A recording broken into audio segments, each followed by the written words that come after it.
Donc, pour résumer et conclure l'argument que la personne a ramené dans la vidéo, c'est-à-dire l'islam est faux et n'est pas la solution pour le monde, on va dire que ce qu'il reproche aux pays musulmans, ce n'est pas totalement faux, même s'il y a des mensonges, bien sûr, de sa part. Cependant, sa conclusion, elle est totalement fausse et malhonnête. Il prétend que le supposé retard de ces pays musulmans et leur faiblesse dans tel ou tel point, c'est dû à la pratique correcte de l'islam. Donc là, il est en train de nous faire croire que ces 57 pays, ils appliquent l'islam à la lettre. Donc ils ont pris le Coran, ils ont pris la Sunna et ils pratiquent tout à la lettre. Et quand ils ont fait ça, ça a causé leur retard, leur faiblesse, leur sous-développement, etc. Ça, c'est malhonnête. D'accord? Il y a juste à regarder n'importe quel pays musulman, de prendre ce qui se passe dans un pays musulman, de regarder l'intérieur du pays et de prendre le Coran et la Sunna d'un côté et ce qui se passe dans le pays, c'est sûr, malheureusement, on va en trouver à l'appel des contradictions avec l'islam. Malheureusement, on demande à Allah de faciliter aux gouverneurs musulmans et de leur accorder la réussite et de leur donner la bonne compréhension de l'islam et de l'appliquer dans leur pays. Mais c'est un fait, on ne peut pas le nier. Et donc, ça c'est malhonnête de dire l'islam c'est faux, parce que ces pays musulmans qui, selon lui, pratiquent l'islam à la lettre, regardez comment ils sont avec la pratique de l'islam. Ça c'est malhonnête. Au contraire, nous on dit que c'est justement la pratique inexistante ou partielle de l'islam, des musulmans ou de ces États-là, qui provoque leur retard et qui provoque leur humiliation. Comme Allah Azza wa Jalla nous l'a informé, on est la meilleure des communautés qui a été sortie pour les gens. Et donc ça, c'est un bienfait d'Allah Azza wa Jalla. C'est un immense honneur de la part d'Allah. Et donc nous, en tant que musulmans, la seule chose qui va nous élever, c'est ça. C'est l'islam. C'est l'islam et la pratique de l'islam qui va élever les musulmans.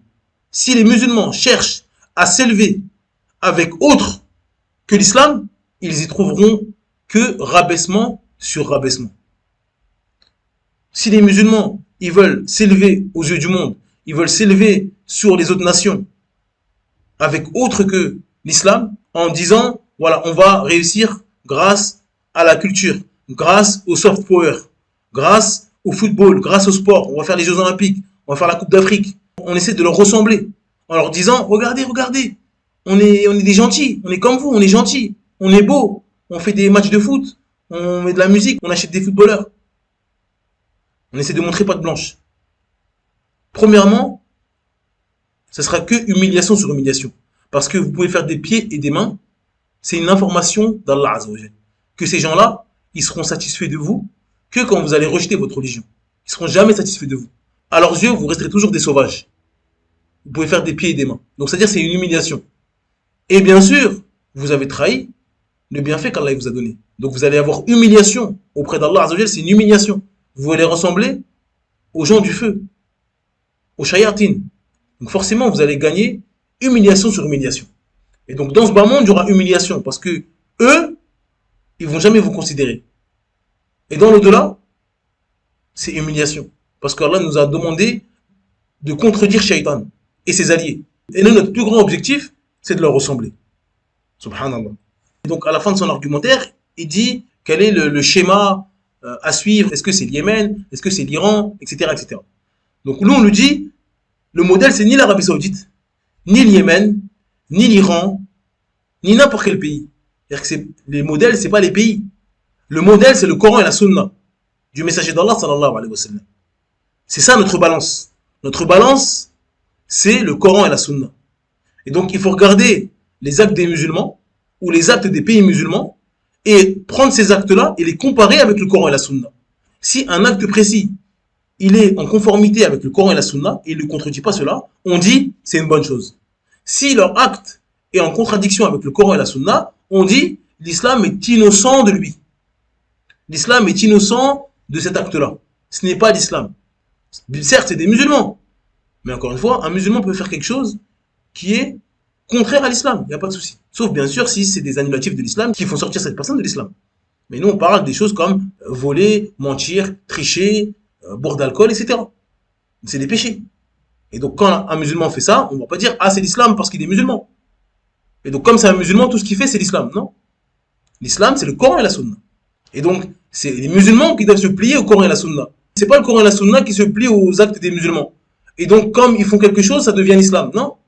L'islam, c'est la religion d'Allah. C'est pas notre religion, c'est la religion d'Allah. Et donc, nous, on a accepté l'islam comme religion, et donc on se soumet à cette religion. Et c'est pas l'inverse.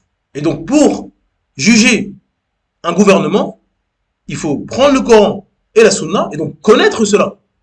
Parce que cette personne-là, ça se voit qu'il n'y connaît rien. Donc, je ne sais pas comment il peut juger. Donc, il prend le Coran et la Sunna, il va voir la gouvernance d'un pays, parce que le prophète Mohammed sallam, c'est notre exemple. Et il a été gouverneur. C'était le gouverneur de Médine. Donc, l'exemple à suivre en termes de gouvernance, c'est le prophète Mohammed sallallahu alayhi wa sallam. C'est tout. L'exemple à suivre en termes d'économie et de finance, c'est le prophète Mohammed sallallahu alayhi wa sallam. L'exemple à suivre en termes de sécurité ou en termes militaires, c'est notre prophète Mohammed sallallahu alayhi wa sallam. Et donc, c'est ça notre balance. C'est ni l'Iran, ni l'Arabie Saoudite, ni je ne sais quoi. Et donc, si un pays fait une chose correcte, on dit c'est correct. Si un pays fait quelque chose en contradiction avec l'islam, on dit c'est contraire à l'islam. C'est tout.